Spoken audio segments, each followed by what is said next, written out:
Om Swastiastu. Assalamualaikum warahmatullahi wabarakatuh.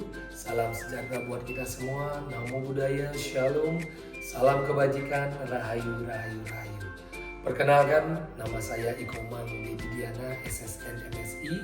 Saya merupakan dosen tetap yayasan di Universitas Hindu Indonesia Denpasar. Pada kesempatan ini saya akan mengajar mata kuliah Simbolisme Tari Hindu. Simbolisme tari Hindu adalah penggunaan simbol-simbol dalam tarian untuk menyampaikan makna dan emosi. Biasanya simbol-simbol yang dipergunakan berupa gerak, iringan, busana, dan elemen-elemen yang lainnya, yaitu untuk mengkomunikasikan pesan yang ingin disampaikan ataupun ceritanya. Dalam simbolisme tari Hindu, simbol-simbol tidak memiliki makna yang sama, atau dengan kata lain memiliki makna-makna yang berbeda, tergantung juga dari konteks budaya dan tradisinya. Metode pembelajaran yang digunakan di sini adalah metode dua arah, artinya antara dosen dan mahasiswa harus sama-sama aktif. Yang kedua, metode yang digunakan adalah metode problem based learning. Jadi menggunakan masalah sebagai bahan diskusi yang kemudian dicarikan pemecahan masalahnya. Dalam penilaian mahasiswa atau peserta didik, di sini saya menggunakan 4 hal. Yang pertama adalah kehadiran dan keaktifan di kelas. Yang kedua adalah tugas. Yang ketiga adalah dari UTS. Dan yang keempat adalah dari UAS.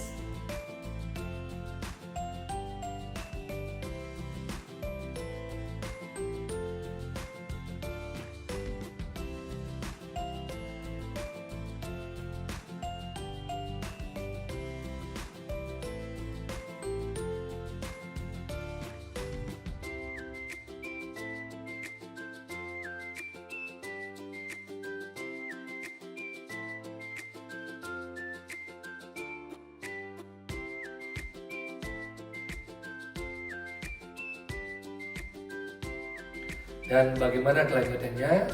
Berikut adalah video pembelajaran. Berdiri. Aturan pengajar 5. Om Swastiastu. Baik, silakan. Baik, selamat pagi, saudara-saudari semuanya. Pagi Pak. Sebelum kita mulai kelas, terlebih dahulu Bapak akan absen untuk beberapa yang hadir pada hari ini. Ada Muhammad Christian Kakak Dana Jaya, ada Nyoman Kerto Yaknya, izin. Kemudian Nilu Putu Dewi Setiani, ada Nilu Putu Dewi Setiani, berarti Putu Sanica Dina Jayati, izin apa? Oke, kemudian ini kalian asli. Kemudian Muhammad Sabit ya Diu Nita Usia gitu ya. Kemudian Imade Sunariani. Kemudian Gusti Putu Nova Putri Pradewi. Kemudian Putu Pepita Parwati. Kadek Oktaviana Wirayani. Ada kemudian Putu Anggi Amelia Putri. Ikoma Ayu Novita Yadi. Hadir berarti 5 orang yang hadir ya. 5 orang dari 12 mahasiswa. Baik, terima kasih untuk semua yang hadir pada kelas simbolisme tari ini. Minggu lalu Bapak sudah melakukan tentang pengertian simbolisme tari itu. Sekarang Bapak ingin bertanya kembali atau mengingatkan kembali apa yang sudah Bapak berikan minggu yang lalu. Yang terakhir kalau tidak salah Bapak memberikan tentang fungsi-fungsi simbolisme tari Hindu. Ada yang masih ingat berapa ada fungsi simbolisme tari Hindu? Berapa? Ada yang 6, 7, ada 8, ada 3, 6, 7, dan 8. Yang mana nih? 6 apa 7 apa 8? Yang di sini menyebut 6. Kakak menyebut 7. Yang sini menyebut 8. Yang mana? Oke, berapa? Yang benar adalah 8. Ya. Ini menunjukkan kembali. Fungsinya ada 8. Ya. Apa saja itu, Bapak? Apa? Oke, baca aja langsung. Apa?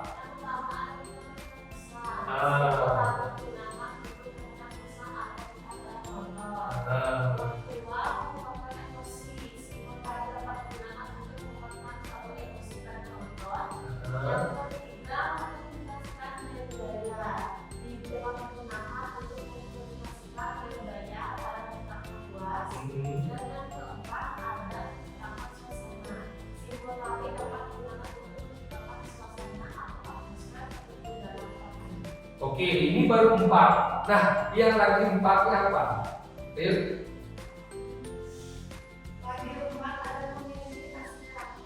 Nah, itu yang kelima, yang keenam.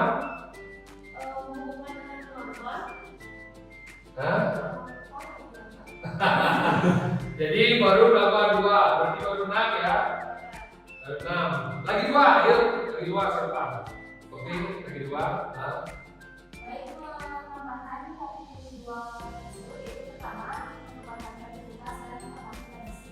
Ya, itu 8 ya. Ini Bapak tunjukkan lagi. Nah, ini dia. Ya. Jadi ada 8 fungsi simbolisme kali ini. Oke, sekarang kita masuk pada jenis-jenis simbol ya. Jadi jangan tertawa melihat wajah ini, karena kalian pasti melewati wajah ini juga saat kecil, semua mengalami. Ya, itu pun kalau pasti ada fotonya ini. Karena sudah bisa merias, merawat diri. Kalau belum, nah ini yang terjadi. Ya, jenis-jenis simbol. Jadi jenis simbolisme dari itu, jadi simbolisme gerak ada di sini ya. Gerakan tubuh menari melambangkan ide atau perasaan tertentu. Contohnya apa? Di sini sudah disebutkan ada gerak terbuka, arah terbuka, pengembangan keterbukaan atau penghormatan. Ya. Yang ini apa lagi? Apa ini sebenarnya? Mengancam, marah. Ya. Ini. Kalau ini.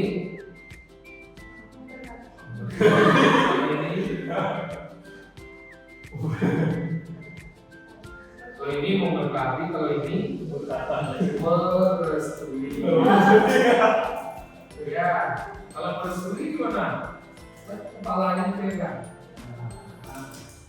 Hal-hal ini juga memberikan sebuah simbolisme. Ya, kalau kita di dunia tari, kalau kita mengenal ini biasanya apa? Para dewa menggunakan gerakan tangan, simbol tangan seperti apa para raksasa? Dewa. Raksasa. Dewa. Ini. Ya. Apa lagi? Yang dibikin seperti ini apa? Jauh. Ragel.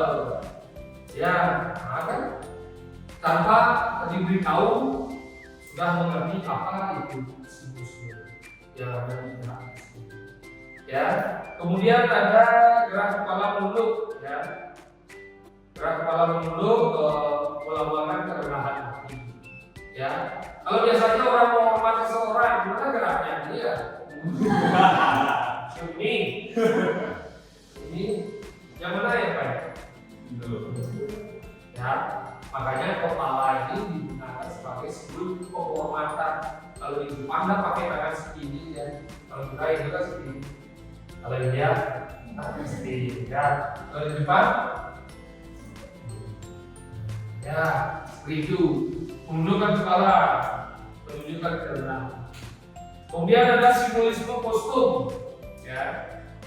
Bapak agak percepat dikit ya karena waktu kasih sekali. Simbolisme bahwa kostum, jadi simbolisme kostum ini jadi dari pakaian, warna, aksesoris penari menyimbolkan karakter atau suasana. Contohnya di sini mengaplikasi ada warna merah sering melambangkan keberanian, semangat, ya. Kemudian ada warna putih melambangkan kesucian. Ya, itu beberapa yang kita. Tapi hal ini juga harus kalian pahami terkait juga dengan lightingnya nanti. Ya, keterkaitan sebuah karya baik itu usahanya juga harus memahami juga tentang penggabungan warna yang disebabkan oleh pencahayaan dari lighting itu sendiri. Kadang-kala ada yang menggunakan baju hijau.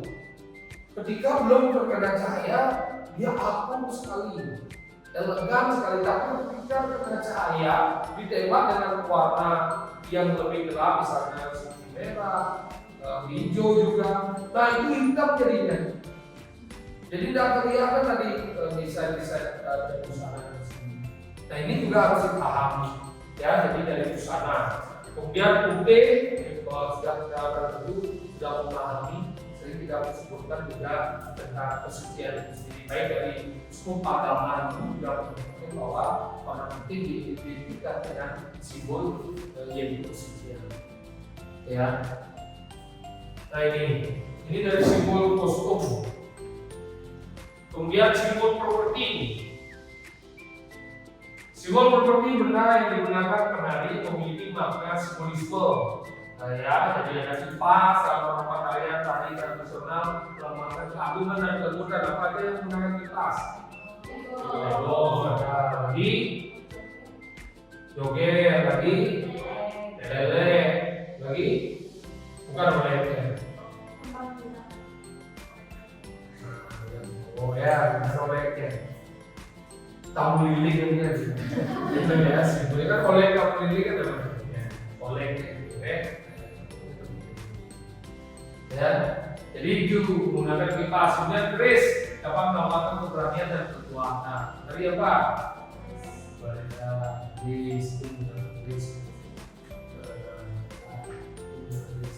Kemudian lanjut simbolisme pola lantai. Formasi atau pola gerakan penari di panggung mengandung makna tertentu. Contohnya pola melingkar, melambangkan kebersamaan atau kesatuan. Kemudian garis lurus melambangkan ketegasan atau kekuatan. Kemudian simbolisme itu dulu ya. Garis lurus melambangkan ketegasan dan kekuatan. Ya, jadi ini penting ketika kalian membentuk sebuah pola lantai, harus lihat ketika perang, usahakan jangan perangnya hanya beragam seperti ini saja.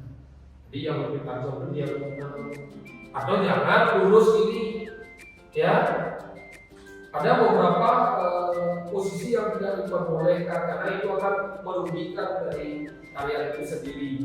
Jika kemudian bahwa karya itu geraknya ke samping, maka arah hadapnya yang lebih baik itu kemana? Ke samping, ke depan, ke belakang. Mana baiknya? Misal ada bapak berada, nah kaki ke samping sini. Kemana sebaiknya arah hadapnya? Ke depan, kalau ke samping kelihatan. Ke belakang kelihatan. Tapi apa yang muncul? Nah ini pilihan juga sekarang. Karena ini akan menguatkan dari apa yang saudara pilih dengan pola lantai ini. Jadi arah hadap juga penting, ya. Kemana arahnya? Kalau dia menunjukkan tangan dan kaki, maka arah hadapnya kemana? Kalau dia ke sini, tangannya masih kelihatan, tapi pola ini rugi. Begitu juga sebaliknya, rugi kita mengangkat kaki dan kelihatan. Lebih baik ini aja kita bentuk, tidak perlu angkat kaki. Kalau mau arah hadapnya ke samping, ya. Jadi itu berbeda. Kita lanjut kemudian simbolisme ekspresi. Nah, ini ekspresinya terlalu tebal. Ya. Simbolisme ekspresi. Jadi dari mimik wajah dari menyampaikan emosi tertentu. Ya. Contohnya senyum lembut, menunjukkan kebahagiaan dan keramahan, wajah tegas, menunjukkan kemarahan atau keberanian. Nah itu beberapa contoh dari simbolisme ekspresi. Ya, jadi penting makanya kalau kita di dunia tari sudah jelas ada disebutkan ekspresi jiwa manusia. Jadi dituangkan oleh gerak yang ditumis dan kita. Maka kalau kita tari Bali itu pergerakannya dari ujung kaki sampai ujung rambut.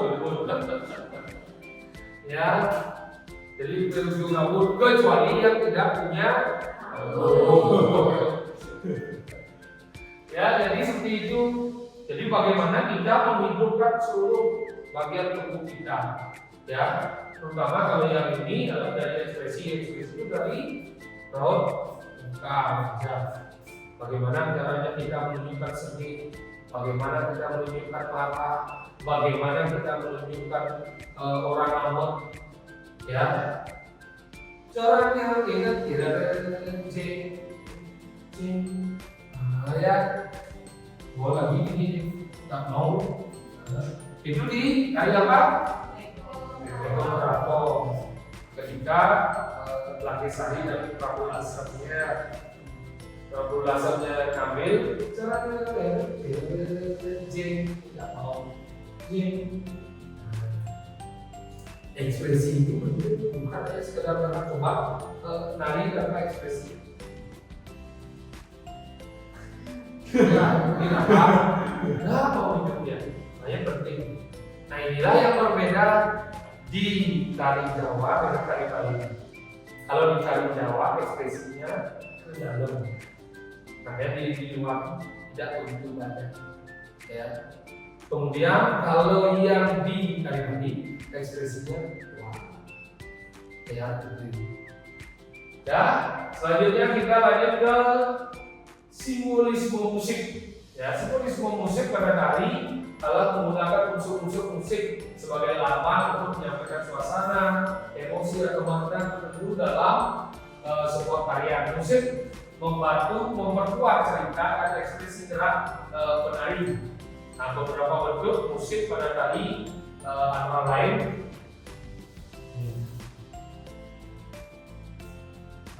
ini ya, ini salah musik.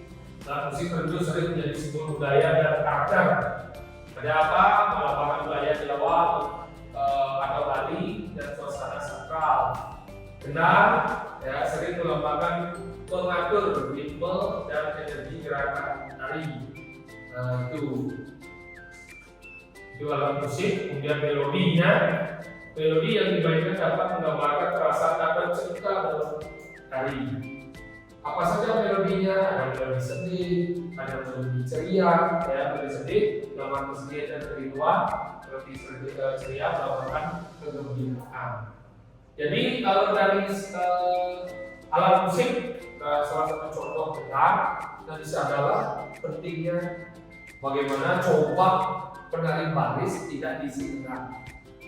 Nah, nong neng nong neng, nah nong neng nong neng, nah nggak bisa. Apa yang kemudian lebih memperkuat dari gerakan tari itu sendiri? Suara keplak, suara seduh. Coba nanti jawabannya saudara.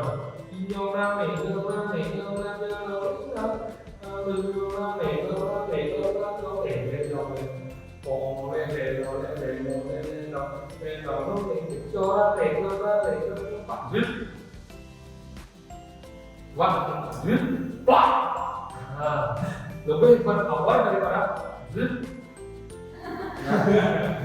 wah, beda ya. Ya, jadi itu pentingnya. Jadi dia memberikan aksen penegasan dari gerak tadi itu sendiri. Itu melambangkan dari yang namanya tenang. Kalau gamelan sudah jelas, makanya gamelan-gamelan di Bali yang kemudian digunakan untuk upacara. Ya, tapi rata-rata gamelan di Bali bisa digunakan untuk upacara. Contoh yang paling kenal untuk upacara agama apa? Gamelannya.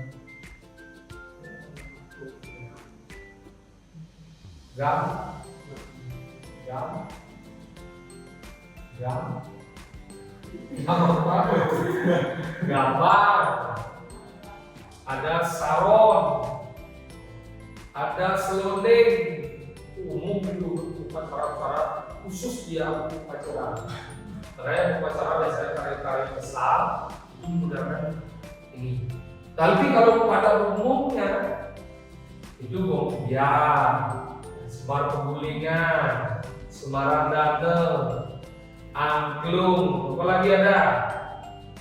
Gebul tangan, gender, bala ganjur, ya itu di Bali. Kalau Jawa, ya beda lagi. Makanya memiliki ciri khas tertentu. Dari gambar kita bisa melihat itu budaya dari mana, itu budaya milik siapa, itu, ya. Kemudian dari melodi. Nah, melodi merupakan kesediaan, melambangkan juga kegembiraan. Ya.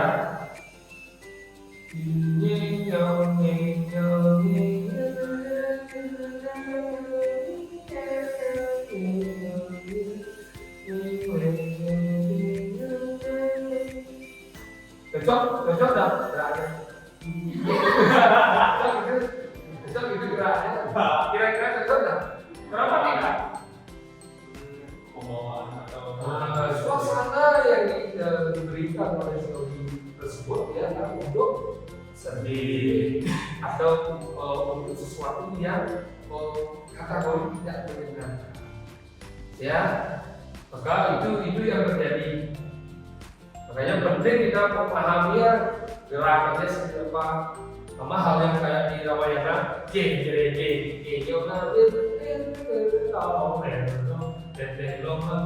cocok nggak?